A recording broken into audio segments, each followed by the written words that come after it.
የት ነው ያለሁት? አይ ሩቃማ ምንም አላለችም። ይህ ዝም ብሎ አይምሮ የተጠራው ነገር ነው።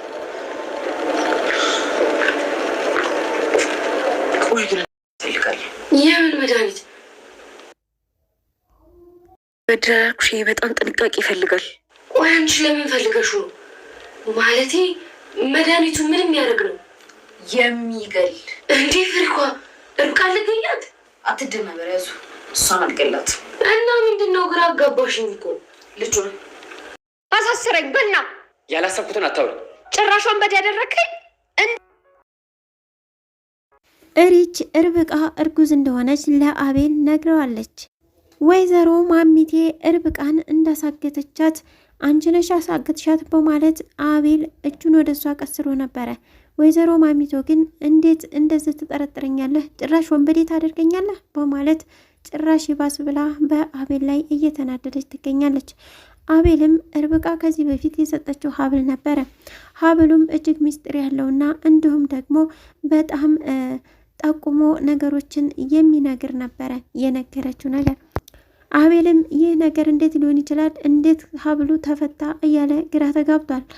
ከዚህ ቀደም ርብቃ ለአቤል ቀለበቱን ስታስርለት እማዬና አባዬ እንደዚህ ነበሩ፣ ይሄው መጣሁ፣ ቆይ ላሳየህ፣ ይሄ ሀብል እማዬ ለአባዬ ያደረገችለት ነበረ። እናም የሆነ ነገር ችግር ሲፈጥርባት ቶሎ ብሎ ሀብሉ ከአንገቱ ይወርቅ ነበረ። ስለዚህ ይህን የእውነት የምትወደኝ ከሆነ ይህንን ሀብል አንተ አድርግ፣ እኔ ችግር ሲፈጥርብኝ ይህ ሀብል ከአንገት ይፈታል በማለት ነግራው ነበር።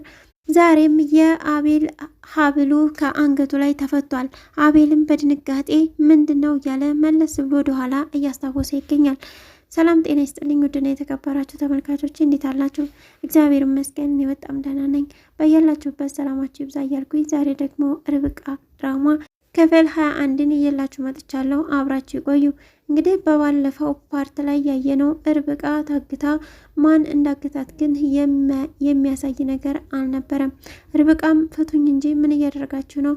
አቤል የት ነው ያለሁት? እዩ እያለች እየተጣራች ነበረ። ነገር ግን ማንም የሚቀርብላት እንዲሁም የሚፈታላት አልተገኘም ነበር። አረ ሌላው ቀርቶ የሚያወራት የሚያነጋግራት እንኳ የሰው ድምፅ ናፍቋታል። ዛሬ ላይ ርብቃ አንድ ብቻ ሳትሆን ሁለት ትሆናለች። ይህም ደግሞ ማለት እርጉዝ ናት። አቤል ግን ይህንን እርግዝናውን አልሰማም ነበረ። ርብቃም እንግዲህ ዝም በይ የሚል ጽሁፍ ነበረ በወረቀት የመጣላት። ምን እያደረጋችሁ ነው ተውይ ብትልም ከአቤል ራቂ የሚል ነበረ። እንዲሁም ደግሞ የአቤል ፎቶ በማሳየት ነበረ፣ ኤክስ ምልክት በማሳየት ነገር ግን ማንም ሊያናግራት አልቻለም። በምልክት ብቻ ነበረ ሲያስነብቧት የነበረው። በርብቃ መጥፋት እንግዲህ እሪችም እንዲሁም ደግሞ እዩ እንዲሁም አቤል ተጨናንቀው ይገኛሉ። ሄደች ይባላል 24 ሰዓት እንኳ አልሞላትም እንዳናመለክት እያለ እዩ እያሰበ ይገኛል። አቤል እንግዲህ እሷ ካለችው ተሞክሮ እየተነሳ ሀብሉ ከአንገቱ ሲፈታበት አይ ስለዚህ ርብቃ ደህና አይደለችም ማለት ነው በማለት ወደ ርብቃ ነበር ስልክ የደወለው። ስልኩ ደግሞ አይነሳም ነበረ። እንዲሁም ወደ እዩ በመደወል ርብቃ ጎንህ አለች ወይ በማለት ይጠይቀዋል። አዎ ብሎ እስቲ ያገናኘኝ በማለት ሊያገናኘው ሲል አጠገቡ ያለችው ግን ማሚቴ ነበረች። ወይ ማሚቴ ነራለች አጠገቤ ያለችው?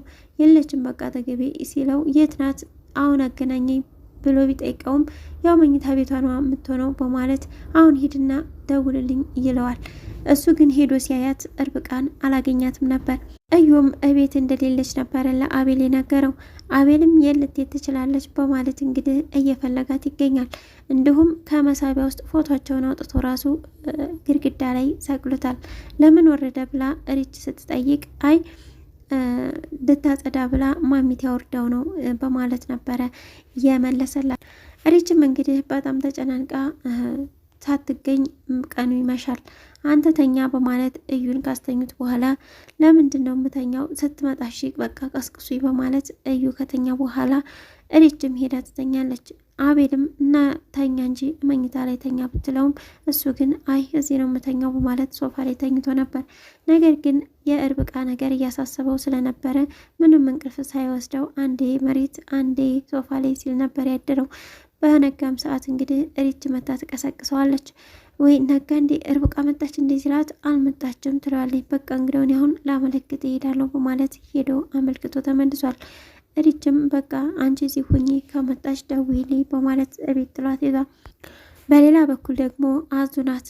ፈቃድ እፈልጋለሁ እህቴ በጣም ስለናፈቀችኝ ሄጄ ማየት እፈልጋለሁ ብትላት እሺ ብላ ማሚቶ ትፈቅድላታለች። ምግብ ሰርተሽ ሂጂ ስትላት አይ ሰራርቼ ጨርሻለሁ ትላታለች። እዩም እንደምትሄጂ እርግጠኛ ነበርሽ ማለት ነው? አይሻት ቀድማ ሰራርታ አሁን ልሂድ ብላ አስፈቀደችሽ። ይህን እኮ ለስራ ቢሆን በዚህ ሰዓት ተኝታ ነበረ በማለት ያቃጥርባታል። እንግዲህ ይህ በቃ ከሰራሽ ሂጂ በማለት ሲፈቀድላት ወደ ማቲ ጋር ነበር የሄደችው። ማቲ ማለት ደግሞ የአቤል የቀድሞ ፍቅረኛው ናት። ምን አዲስ አለ በጠየቀቻት ጊዜ ያው እንግዲህ ቸለሷ እኮ በጣም ደስ ትላለች ርብቃን ማለት ነው። በጣም ቆንጆ ናት፣ የምትመች ልጅ ናት በማለት ትነግራታለች። ስራሽን ረሳሽ መሰለኝ፣ አሁን አዲስ ነገር ካለ ምን አለ ንገሪኝ እስኪ፣ እርግዝናው እርግጠኛ ነው ወይ ብላ ትጠይቃታለች። እሷም አዎ ተግባብተን ራሷ ናት የነገረች በማለት ትነግራታለች። ስለዚህ አሁን መድኃኒት እሰጥሻለሁ፣ ስራው ከበድ ያለ ይሆናል፣ ስለዚህ መስራት አለብሽ ብላ ታሳስባታለች። እንግዲህ አዙም የምን መድኃኒት ነው እንደ ማዘሮ ያለ በማለት ነበረ እየጠየቀቻት፣ አይ አይደለም ያሁኑ ከበድ ይላል ስትላት እኮ ተንፍሿ ታዲያ ንገሪኝ በማለት ትጠይቃታለች። ማቲም እንግዲህ መድኃኒት እሰጥሻለሁ፣ ስለዚህ ልጇን ትገሊያለሽ በማለት ነበር የሰጠቻት። እንዴ እኔ ይህን ማድረግ አልችልም ብላ ስጠይቃትም እንደዛ ከሆነ ቤተሰቦችሽ በእኔ እጅ ላይ ናቸው ያሉት፣ መሄድ ትችያለሽ ስትላት አዙ ከመቀመጫዋ ተነስታ ልትሄድ በተነሳችበት ሰዓት ቤተሰቦቿን አስባ ተመልሳ ተቀምጣ ነበር። ማቲም ይህን መድኃኒት ስጫት በማለት መድኃኒት ትሰጣታለች ለአዙ ማለት ነው። አዙም ወደ ቤት ስትመጣ ርብቃ ጠፍታ ቤቱ በአንድ እግሩ ቆሞ ነበር የጠበቃት።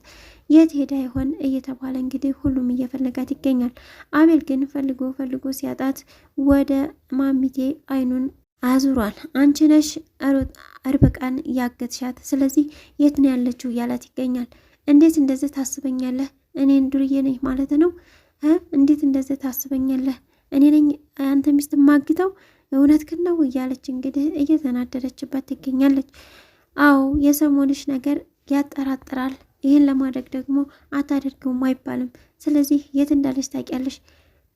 ተናገሪ ቢላትም እንዴት እንደዚህ ትናገረኛለህ? ጭራሽ እኔን እንደዚህ ታስበኛለህ? በማለት እንግዲህ በጣም ተናዳበት ስለነበረ ይህን ሁሉ ቃል ከምትናገሪ ለምን አርጌዋለሁ ወይንም አላረኩትም ብለሽ አትናገሪም እያላት ይገኛል አቤል እና ሪችም እንግዲህ ሳሎን ላይ ቁጭ ብለው በነበሩበት ሰዓት የት ሄዳ ይሆን ደግሞ እኮ ብቻዋን ብትሆን ይሻል ነበር በማለት ሪች ትናገራለች በማለት አቤል ወደ ሪች ጠጋ ብሎ ንገሪኝ፣ ከማን ጋር ነው ያለችው? የምታውቂው ነገር አለ በማለት ጠይቋት ነበረ። ከዛም ሪች ርብቃ እርጉዝ ናት በማለት ትነግረዋለች። እኔ አላምንም በማለት ነው እንግዲህ አቤል የደነገጠው። በቀጣይ ምን ሊሆን ይችላል አብረን የምናየው ይሆናል። እስካሁን አብራችሁ ስለቆያችሁ እጅግ በጣም አመሰግናለሁ። ለዚህ ቻናል አዲስ ከሆናችሁ ሰብስክራይብ፣ ላይክ፣ ሼር በማድረግ አበረታቱኝ። በያላችሁበት መልካም ጊዜ እያልኩኝ እዚህ ጋር ሰናበታችኋለሁ። ሰላም ለሀገራችን፣ ሰላም ለሕዝባችን።